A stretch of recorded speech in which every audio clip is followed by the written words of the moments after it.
Pratap police inspector था और वो रात को किसी न किसी औरत को जेल से निकाल कर अपने घर ले आता और सारी रात अपनी बूढ़ी माँ के पैर दबवाता ताकि माँ को लगे उसका बेटा बहुत अच्छा है, और जिस पर दिल आता अपनी हवस भी मिटा लेता और सुबह होते ही उसे ले जाकर जेल में बंद कर देता। तो प्रताप की माँ कहती, तुम शादी कर लो, ये सब करना गलत है। एक दिन वो एक औरत को घर ले आया और बोला, मेरी माँ के पैर दबाओ, और खुद सो गया। और जब आधी रात को अपनी हवस मिटाने के लिए उठा तो उसके पैरों के नीचे से जमीन निकल गई, क्योंकि वो औरत, सर, एक नई कैदी आई है मगर उसने जेल में बैठी कई औरतों पर हाथ उठाया है। प्रताप ने कहा, जाओ लेकर आओ उसे, एक तो इन औरतों ने नाक में दम कर रखा है। कुछ ही देर में लेडी कांस्टेबल के साथ एक लड़की प्रताप के कैबिन में आई। यही कोई 20-22 साल की लड़की थी। आंखों में गुस्सा था, बड़े गुस्से और नफरत से प्रताप को देख रही थी। प्रताप ने लेडी कांस्टेबल को बाहर जाने का इशारा किया और कहा कि मेरे केबिन का दरवाजा बंद कर दो। वो दरवाजा बंद करके जा चुकी थी। प्रताप उठ खड़ा हुआ, हाथ में डंडा पकड़ा, कहने लगा, तुमने क्यों सबको परेशान कर रखा है? एक तो वैसे भी तुम हत्या के अपराध में आई हो, कुछ ही हफ्तों में तुम्हें फांसी की सजा सुना दी जाएगी। तुम इस समय में भगवान का भजन कीर्तन करो, मगर तुमने तो जेल में बैठी बाकी औरतों की नाक में दम कर रखा है। तुम्हारे साथ आखिर परेशानी क्या है? उस लड़की ने कोई जवाब नहीं दिया। प्रताप कहने लगा, मैं तुमसे पूछ रहा हूँ। देखो, ये मत समझना कि रिमांड सिर्फ आदमियों के साथ होता है, हम औरतों के साथ भी रिमांड करते हैं, और जैसा रिमांड करते हैं मेरे विचार से तुम अच्छे तरीके से जान गई होगी। प्रताप ने डराने की और धमकाने की कोशिश की, लेकिन उस लड़की की आंखों में डर का नामो निशान नहीं था। बड़ी निडर आंखें थी उसकी। वो कहने लगा, मैं तुमसे बात कर रहा हूँ, क्या अब भी तुम उन औरतों को मारोगी? कहने लगी, हाँ मारूंगी, जान से मार डालूंगी, सबको जान से मार दूंगी। मरना तो मुझे है ही, लेकिन अपने मरने से पहले मेरे हाथ जो लगेगा उसे जान से मार डालूंगी। प्रताप उसे देखकर कहने लगा, पुलिस के 2 डंडे पड़ेंगे ना तो तुम्हारी सारी अकड़ ठिकाने आ जाएगी। फिर लेडी कांस्टेबल को बुलाकर कहने लगा, इसे जेल में बंद कर दो। रात को जब मैं अपने घर जाऊंगा तो इसे अपने साथ लेकर जाऊंगा। इसका दिमाग मैं एक रात में ही ठीक कर दूंगा। ऐसा ही हुआ था। प्रताप जब वापस घर जाने लगा तो उस लड़की को भी हथकड़ी लगाकर अपने साथ ले गया। गाड़ी उसने घर के बाहर खड़ी की, फिर उस लड़की को लेकर आ गया।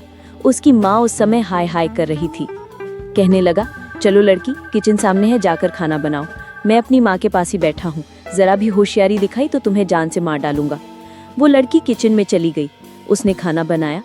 तब तक प्रताप अपनी माँ के पास ही बैठा रहा। उसकी माँ उसको बड़े गुस्से से देख रही थी। कहने लगी, तुम फिर किसी लड़की को उठाकर ले आए हो, तुम्हें शर्म क्यों नहीं आती? प्रताप कहने लगा, पुलिस वाले अपनी शर्म ना बेचे तो मजबूरी में उन्हें बिकना पड़ जाता है, इसलिए शर्म के बेच देना ही ज्यादा सही है। आप ये छोड़िए, ये बताएं कि काम वाली ने दोपहर को खाना दिया था? प्रताप की माँ कहने लगी, हाँ दिया था। एक तो इस पैरों के दर्द ने मेरी जिंदगी नरक बनाकर रखी है। वो लड़की आधे घंटे में ही सब कुछ तैयार करके ले आई थी। प्रताप ने खुद भी खाना खाया, अपनी माँ को भी खिलाया। वो लड़की भी खाना खा चुकी थी। फिर उसने उसकी हथकड़ी का दूसरा सिरा पकड़ा और अपनी माँ की चारपाई के पास बांध दिया और उस लड़की से कहा, यहाँ बैठ जाओ, मेरी माँ के पैर दबाओ। तब तक उसकी माँ गहरी नींद में जा चुकी थी। वो लड़की प्रताप की माँ के पैर दबाने लगी। प्रताप जा चुका था, जाके अपने कमरे में बेड पर लेटकर सो गया। आधी रात गुजरने के बाद उसकी आंख खुली। जानता था कि अब तो उसकी माँ बहुत ज्यादा गहरी नींद में होंगी।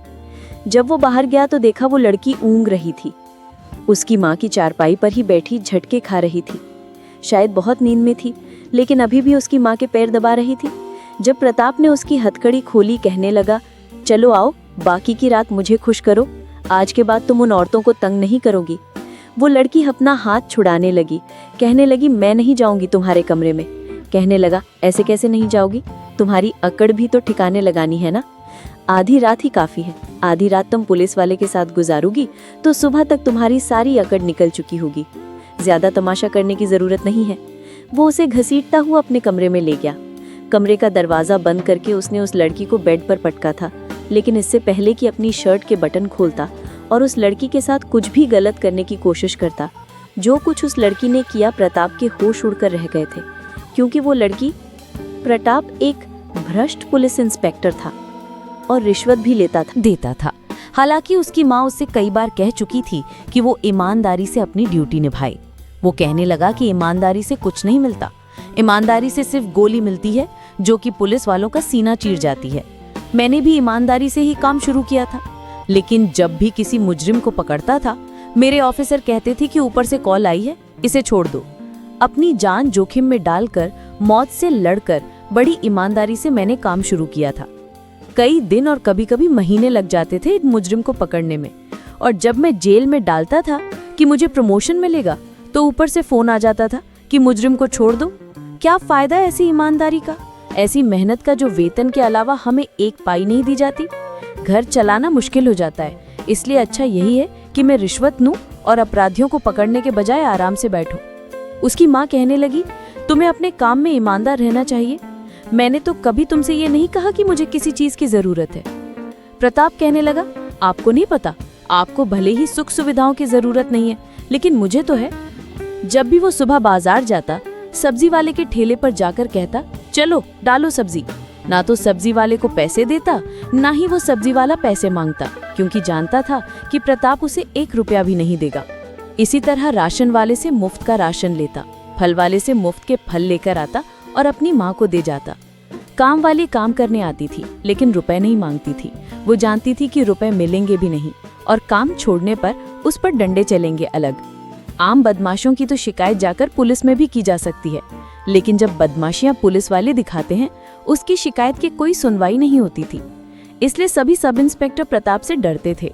जब भी कोई त्योहार आने वाला होता, तो वो मोटरसाइकिल पर बैठे यात्रियों को जानबूझ के रोकता और उनसे बाइक के कागज मांगता। जिनके पास कागज न होते, उनसे तो वो 1500 रुपए लेता था ही, और जिनके पास होते थे तो उन्हें भी उल्टे सीधे नियम कानून बताकर उनसे 200, 300 या 500 जो हाथ में आता वो ले लेता। उसकी सैलरी अब 30,000 थी, लेकिन 50 से 60,000 वो ऊपर के कमा लेता था। उसके अलावा उसकी ड्यूटी लेडीज जेल में थी, जहां पर अपराधी औरतों से पूछताछ का काम किया जाता था। प्रताप उन औरतों से अकेले कमरे में ही पूछताछ करता था, और वैसे ही करता था जैसे कि इस तरह के पुलिस वाले करते हैं। अगर कोई जवान लड़की जेल में आ जाती तो वो उसे घर ले जाता, जो उसके घर खाना भी बनाती, और रात को वो उससे अपनी रात भी रंगीन करता। सुबह उसे दोबारा से पुलिस स्टेशन ले जाकर जेल में बंद कर देता। उसकी माँ प्रताप की ऐसी गलत हरकतों को जानती थी, उससे बार बार यही कहती थी कि ऐसे काम छोड़ दो, ऐसा ना हो कि एक दिन तुम्हें पछताना पड़े। लेकिन प्रताप को माँ की बात समझ नहीं आती थी। बार बार यही कहता था कि समय के साथ चलना पड़ता है, और आजकल का समय यही है, जिसकी लाठी उसकी भैंस। माँ, वो समय नहीं रहा जब ईमानदारी पर मेडल दिए जाते थे, पैसे बढ़ाए जाते थे, लेकिन अब ऐसा नहीं होता। मेहनत और ईमानदारी की कोई कीमत नहीं है, कोई मेडल नहीं दिया जाता। बॉर्डर पर सैनिक रोज मारे जाते हैं और उनके घर वालों को सिर्फ तसल्लियां मिलती हैं, किसी को कुछ नहीं मिलता।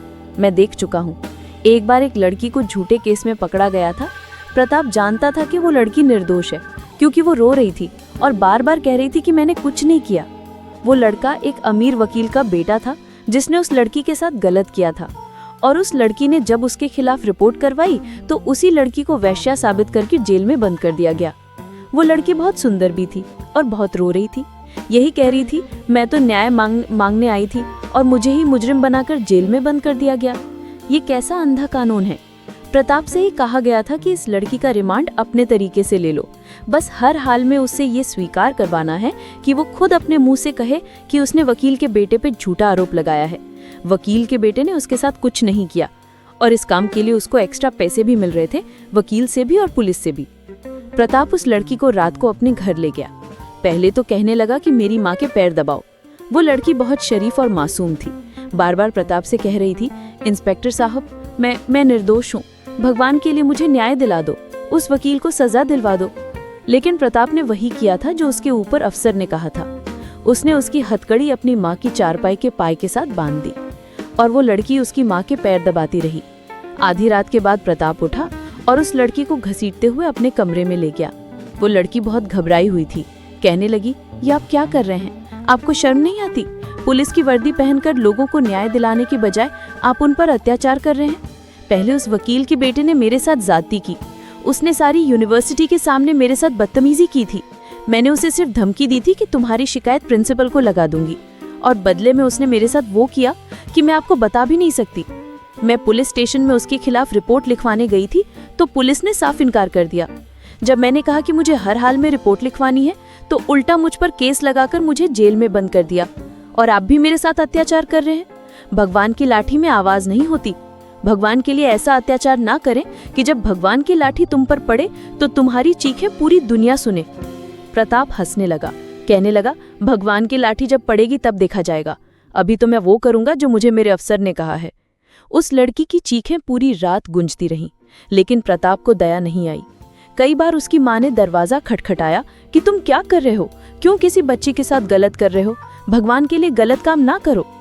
उस लड़की को जब दोबारा जेल में डाला गया तो उसने फांसी लगाकर अपने आप को खत्म कर लिया। ये देखकर तो प्रताप की हवाइयां उड़ गई थीं। बहुत से लोग ये देखकर हैरान हुए थे कि उस लड़की ने अपने हाथों से अपनी जान ले ली थी। कुछ दिन तो प्रताप को बहुत दुख और परेशानी हुई। बार बार उस लड़की का चेहरा आंखों के सामने आने लगा, लेकिन धीरे धीरे उसके दिल से ये सब कुछ निकल चुका था। कई लड़कियों को अपने घर लाता और पहले अपनी माँ की सेवा करवाता और फिर उन्हें अपने कमरे में ले जाता। उसकी माँ बार बार मना करती थी, कहती थी, तुम्हें इतनी ही जरूरत है तो तुम शादी क्यों नहीं कर लेते। वो कहने लगा, शादी करूंगा तो जो कुछ मैंने दूसरी लड़कियों के साथ किया है उनकी बद्दुआओं का असर मेरी पत्नी पर आ जाएगा। अगर उस पर नहीं भी आया और भगवान ने मुझे बेटी दे दी तो कहीं मेरे पापों की सजा उसे न भुगतनी पड़े। अच्छा यही है कि मैं शादी न करूं। मेरी जरूरत ये अपराधी औरतें ही पूरी कर देती हैं, मुझे शादी करने की कोई जरूरत नहीं है। प्रताप को लगता था कि उसके किए हुए पापों की सजा सिर्फ उसकी पत्नी और बेटी को ही भुगतनी पड़ेगी। अगर वो शादी नहीं करेगा तो वो जो मर्जी करता रहे, उससे कोई पूछने वाला नहीं होगा। लेकिन ये शायद उसकी गलतफहमी थी। इस बार वो जिस लड़की को लेकर आया था उस लड़की को कमरे में लाते ही जैसे ही प्रताप ने उसे बेड पर पटका जाने से कहा, उसने अपने पास से एक चाकू निकाला था जो बहुत तेज धार का था। ये देखकर प्रताप के होश उड़ गए थे कि इस लड़की के पास इतना तेजधार चाकू आया तो आया कहां से। वो कहने लगी, मैं तुम्हें जिंदा नहीं छोड़ूंगी। अच्छा हुआ कि तुम मुझे अपने घर ले आए। मैं तुम्हारा वही हाल करूंगी जो मैंने उस वकील के बेटे का किया था। वो लड़की एक वकील के बेटे के हत्या के अपराध में पकड़ी गई थी और उसे फांसी की सजा ही होनी थी। प्रताप अभी भी नहीं समझ पा रहा था कि वो कहने लगा कि तुम जानती हो कि पुलिस वाले को नुकसान पहुंचाने की सजा क्या होगी। वो कहने लगी, फांसी तो मुझे पहले ही मिल रही है, इससे बड़ी सजा मुझे और क्या मिल सकती है। जानते हो मैं कौन हूँ? मैं उसी लड़की की बहन हूँ जिसके साथ पहले वकील के बेटे ने ज्यादती की और फिर तुमने। उस वकील के बेटे को तो मैंने जान से मार डाला और अब तुम्हारी बारी है। प्रताप समझा कि एक मामूली सी लड़की मेरा क्या बिगाड़ लेगी। कहने लगा कि तुम अपने आप को देखो और फिर मुझे देखो। लगता है तुम्हें पुलिस वाले की ताकत का अंदाजा नहीं है। वो लड़की कहने लगी, तुम्हें मेरी ताकत का भी अंदाजा नहीं है। प्रताप जैसे ही उसकी ओर लपका तो वो लड़की पल में पीछे हटी थी। प्रताप ने उसकी कलाई पकड़ ली और बहुत जोर से पकड़ी कि शायद वो चाकू छोड़ दे, लेकिन वो लड़की उसके पेट के नीचे लात मार चुकी थी और उसे ही उस लड़की का हाथ छोड़ना पड़ा। लेकिन इससे पहले कि वो वार करती, वो जल्दी से पीछे हटकर कमरे से बाहर चला गया और दरवाजा बंद करके बाहर से कुंडी लगा दी। वो लड़की शायद लड़ना जानती थी क्योंकि उसे अपने आप को बचाना आता था। ये देखकर पहली बार प्रताप के होश उड़े थे। फिर उसे ये भी डर हुआ कि कहीं वो लड़की उसे जान से ही ना मार डाले, क्योंकि वो उसी लड़की की बहन थी जिसने जेल में आत्महत्या कर ली थी। और जो लड़की वकील के बेटे की हत्या कर सकती थी तो वो पुलिस वाले को भी नहीं छोड़ेगी। उस लड़की पर अत्याचार तो उसने किया था और उसने अत्याचारी का साथ भी दिया था, लेकिन वो नहीं जानता था कि बदला लेने के लिए उसकी छोटी बहन आ जाएगी और वो भी पूरी तैयारी के साथ। अगले दिन छुट्टी थी और वो सोच चुका था कि जैसे ही ये लड़की सोएगी वो उस लड़की को रस्सी से बांध देगा और फिर उसे मजा चखाएगा। सुबह सुबह जब उसने दरवाजा खोला कि वो उस लड़की को बांध सके तो वो दरवाजे के पीछे ही छुपी थी। उसने बड़ी जोर से कोई भारी चीज प्रताप के सर पर मारी थी। वो वहीं बेहोश होकर गिर गया। उस लड़की ने दरवाजा बंद कर दिया, प्रताप को घसीटकर जमीन पर लेटाया और फिर अलमारी से उसके कपड़े निकालकर उन्हें फाड़कर रस्सी की तरह बनाकर उसके हाथ पांव बांध दिए और इतनी जोर से बांधे कि वो खोल ना सके। और फिर उसके साथ ऐसा कुछ किया कि वो न जिंदों में था न मुर्दों में। जिस मर्दानगी पर उसे बहुत घमंड था, उस लड़की ने उसकी वो मर्दानगी खत्म कर दी थी और ये सब कुछ करके वो जा चुकी थी। गीता एक मेडिकल की स्टूडेंट थी और उसकी बहन यूनिवर्सिटी में बिजनेस पढ़ रही थी। जब उसकी बहन के साथ वकील के बेटे ने ज्यादती की तो उसके घर वालों ने उसे बहुत मना किया कि तुम उसके खिलाफ केस ना करो क्योंकि तुम्हें न्याय नहीं मिलेगा। लेकिन वो लड़की फिर भी गई अपने लिए न्याय का दरवाजा खटखटाने के लिए। बदले में जो कुछ उसके साथ हुआ वो बहुत दुखद था। अपनी बेटी की मौत की खबर सुनकर उसके माता पिता मर चुके थे, क्योंकि दोनों को हार्ट अटैक हुआ था और गीता अकेली रह गई थी। उसका मकसद सिर्फ अपनी बहन का बदला लेना था, इसलिए पहले उसने वकील के बेटे को अपने प्यार के जाल में फंसाया। गीता इस तरह की लड़की नहीं थी, लेकिन फिर भी वो उस वकील के बेटे को अपने प्यार के जाल में फंसाने के लिए डांस क्लब तक गई। उसके साथ डांस भी किया, आधे अधूरे कपड़े भी पहने, ताकि वो उसके प्यार में पागल हो जाए। और ऐसा हुआ भी था। वकील का बेटा चाहता था कि वो गीता के साथ समय गुजारे, मगर उस लड़के को मौका नहीं मिल रहा था। फिर एक दिन गीता ने उसे एक होटल के कमरे में बुलाया। जैसे ही उस लड़के ने गीता को अपनी ओर खींचना चाहा, तो उसने उसे जूस में नींद की दवा मिलाकर पिला दी, जिसे पीकर वो बेहोश हो गया। गीता ने उसे बेड के साथ बांधकर उसके साथ भी यही सब कुछ किया, लेकिन